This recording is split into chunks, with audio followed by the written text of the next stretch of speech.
Bonjour, bienvenue sur la chaîne YouTube du groupe IGF. Suite de la précédente vidéo sur la méthode des moindres carrés, nous allons voir maintenant concrètement comment l'appliquer pour prévoir un chiffre d'affaires futur par exemple, ou les ventes futures, ou toute autre chose d'ailleurs. Elle ne s'applique pas forcément que dans le domaine commercial, bien évidemment. Nous avions ce tableau-là, donc avec nos exis qui sont les mois de l'année observée, puis leur moyenne, les ventes, les mois, puis les ventes qui sont représentées par les YI. Et ensuite, nous avions vu toute une méthode que je ne vais pas répéter ici. Je vous renvoie sur la précédente vidéo pour plus de détails si vous ne l'avez pas visionné. Et on avait donc calculé les tendances en appliquant cette droite de tendance représentée par cette équation. Ici, Y égale AX plus B.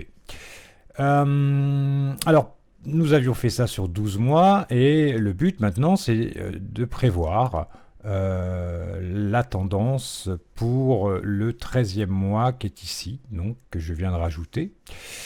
Et pour prévoir cette tendance, eh bien, nous allons tout simplement appliquer, alors non parce que ça c'est pour après, appliquer l'équation qui est ici. Donc rien de plus simple, vous prenez tout simplement votre A qui est ici, que vous multipliez par le rang, qui représente le X, plus B, qui est ici. Voilà, donc rien de compliqué, hein. Vous faites Y, donc Y, vous ne trouvez pas parce que c'est ce que vous cherchez, je vais y arriver, égale AX plus B, donc le A, eh bien vous l'avez calculé ici. Le X, c'est le rang de l'année que l'on cherche. Et le B, eh bien, vous l'avez calculé ici. Et bien, vous faites ni plus ni moins ce que l'on a fait ici dans la précédente vidéo pour la colonne des tendances, mais cette fois-ci en prenant évidemment le nouveau rang que vous souhaitez travailler. Ok. Alors, tout ça, évidemment, c'est parce qu'on a fait toutes ces étapes que nous avons vues dans la vidéo précédente. Mais, il existe une possibilité beaucoup plus rapide d'obtenir le même résultat et d'obtenir cette prévision des ventes. Comment est-ce que l'on fait? Eh bien, on va utiliser la fonction prévision. Alors, je vais vous la faire, égale prévision. Voilà, j'ouvre ma parenthèse, comme ça.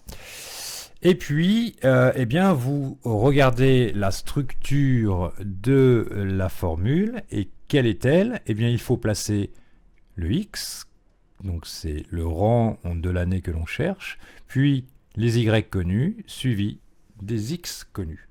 Donc, mon X, il est ici, c'est le rang 13. Je mets mon point-virgule. Boum. Je vais chercher les Y connus qui sont ici. Je mets mon point-virgule. Boum. Et je prends les X connus qui sont ici. Et cette fois-ci, je clôture. Je valide. Et vous voyez qu'on obtient bien exactement le même résultat que tout à l'heure. On peut revenir sur la prévision qu'on avait fait de façon beaucoup plus mathématique ici.